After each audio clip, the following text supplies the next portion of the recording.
X-Mill and X plan to take my furniture after visiting.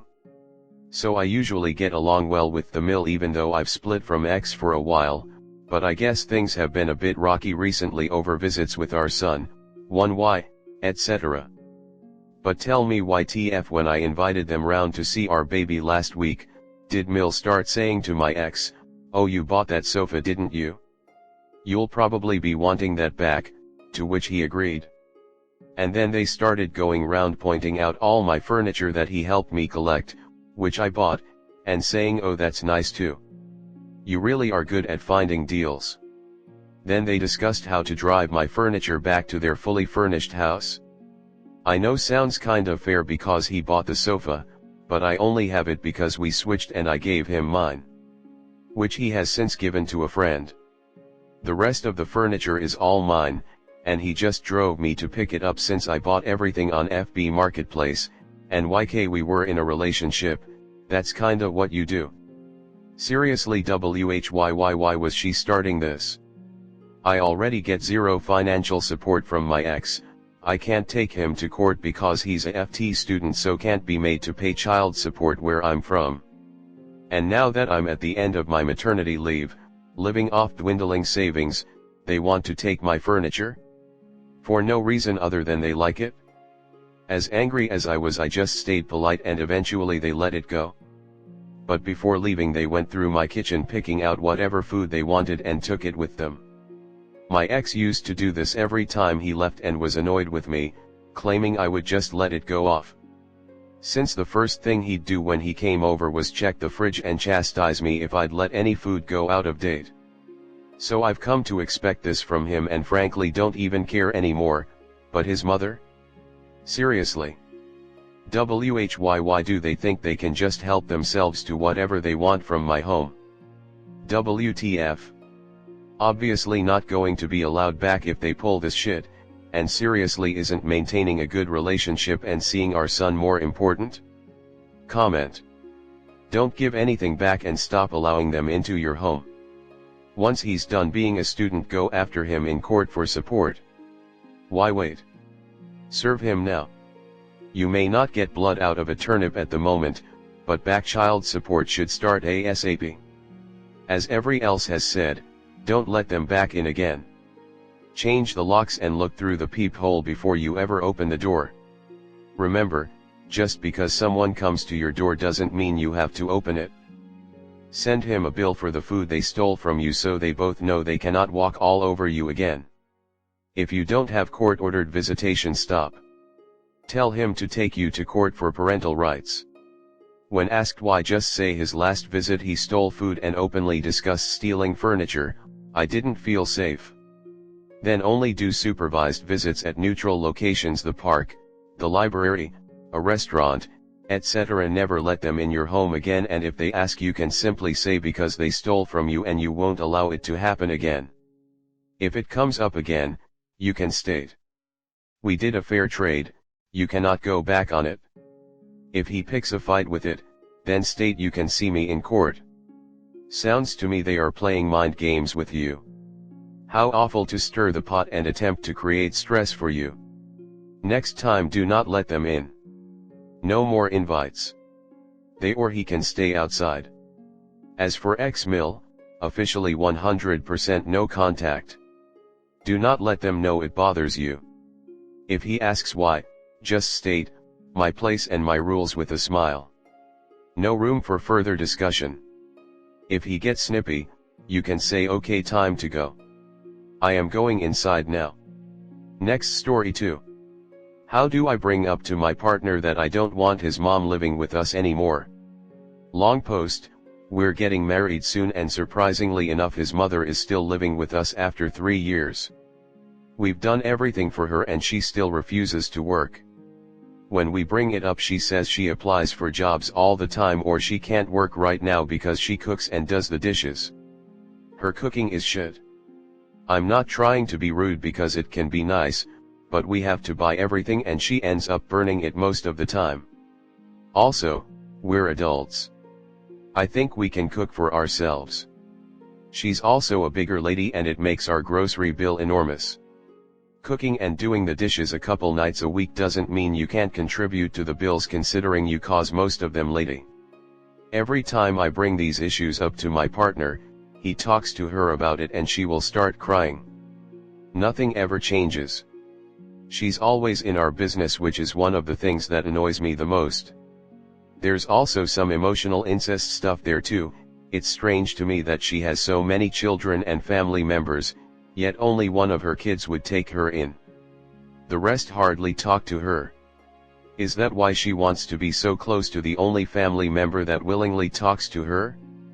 I can tell when my partner gets annoyed with her and vice versa, and we try to be nice but it's not working. At the end of the day, she can be a sweet lady, but I don't think she knows how much stress she adds to our lives. It's like taking care of a child, maybe even harder at times. And just so everyone knows, she's not very old, she's just lazy. My grandmother is around her age and still works. Most of my co-workers as well. I just don't know how to bring it up to my partner without sounding mean. He doesn't think she can ever live alone, and I'm not going to stay here if she doesn't come up with a plan to support herself. At least get a part-time job. We are a young couple and she limits us so much. She limits our date nights, sex life, hanging out with friends. She screams when she talks. She has numerous subscriptions that we pay for. She is always in our business, especially my partner's. If I look somewhat decent, she asks what I'm doing. If we try to have a date night, she's sad or tries to tag along. She guilt trips us about how lonely she is, yet makes no effort to make friends. She never leaves the house unless it's with us. When I need to run an errand, she begs to come so she can get out of the house. She tries to hang out when I have friends over. Guess what? My friends don't want to come over anymore. The list goes on and on. Any advice on how to bring this up to my partner before we get married? Sorry if some of this doesn't make sense, I haven't been sleeping well, lol. Anyway, thank you everyone for listening to me rant. Comment. Make sure to let him know if he ever allows her to move back in, whether a month or 25 years after you married, you will pack your bags and leave.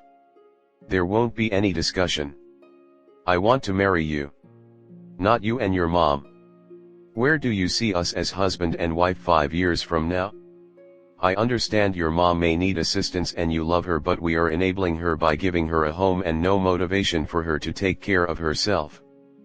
Perhaps we can put the wedding on hold and give your mom a timeline. If he gives any excuses, respond with okay, I understand. Your mom is the priority. I deserve to a priority with my future husband. I may start looking and planning on moving out. I love your mom too, but it is getting to the point of no return. Tell him it's gone on long enough. Either she moves out or you do. It's hard, but you need to know he will put you first, forsaking all others. If he would rather make you uncomfortable than his mommy, you owe it to yourself to get out. He is not her emotional support animal. And give him a time scale. If he chooses you, he'd better, then she has 30 days to get out with no extensions. You have to be strong here. She has walked over you long enough. Do you own or rent the house? Whose name is it in? Next story 3. Mill is nuts, and it might actually be the whole family. I have been with my partner for 10 years, his family have never been the most welcoming and are always arguing with each other, not talking or blaming one another for anything that goes wrong. We had a brief respite from this when last year my partner's grandfather passed away with cancer. It was the first time in years that everyone got along. My partner's nan, Mag, moved in with his sister, Emily, as she needed help after losing her husband and was struggling to cope. We all spent Christmas and New Year together and it was lovely. Then February 1st comes round. On this day we found out that Emily had stolen thousands from her nan, and when she got found out she kicked Mag out with stupid excuses of her being horrible to live with, selfish, etc. Me and my Mill, Lee, then spent the next 6 weeks sharing the duty of caring for Mag and going backwards and forwards with bank/police to get her money back. Mag and Lee then fell out over something stupid, so it was up to me and my partner to sort everything. For the next 2 months we looked after her. She decided to sort out a will, as this was one of the things that she really struggled with when her husband passed, as he had no will. Everything went straight to her, but she didn't want to leave anything to chance when it came round to her turn to pass away. She found a lawyer and got a will drawn up leaving everything to my partner. She also at the same time made me and my partner her power of attorneys. My partner has a list of everything that she wants to go to each person and wants him to be in charge of divvying it all out, as it will save time of it going through probate if everything is going to one person. About 4 weeks ago Lee comes back into the picture apologizing for their stupid argument and trying to help again. Great, we think, as all the pressure isn't on us anymore. Then one day we get a screaming phone call asking why we are POA and why everything is being left to us.